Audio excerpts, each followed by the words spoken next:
వివాహేతర సంబంధానికి అడ్డొస్తున్నాడని ఓ భార్య ఘాతుకానికి పాల్పడింది. కట్టుకున్న భర్తనే రోకలి బండతో కొట్టి కిరాతకంగా హత్య చేసింది. ఇంట్లోనే మృతదేహాన్ని పాతిపెట్టింది. ఈ విషయాన్ని ఎవరికైనా చెబితే చంపేస్తానని పిల్లలను బెదిరించింది.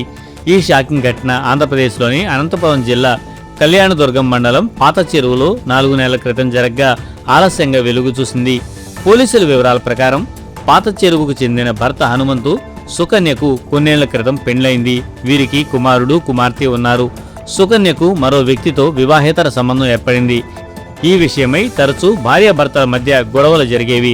భర్తను ఎలాగైనా అడ్డు తొలగించుకోవాలని భావించిన భార్య అతడు నిద్రిస్తున్న సమయంలో రోకలి బండతో బలంగా కొట్టి హత్య చేసింది. అనంతరం ఇంటి ఆవరణలోనే భర్త శవాన్ని పాతిపెట్టింది. తల్లి కూతుళ్ల మధ్య తాజాగా గొడవ జరగడంతో హత్యోదంతం వెలుగు చూసింది. దీంతో నిందితురాలు కళ్యాణదుర్గం రూరల్ పోలీస్ స్టేషన్కు వెళ్లి లొంగిపోయింది. కేసు నమోదు చేసి పోలీసులు దర్యాప్తు చేపట్టారు.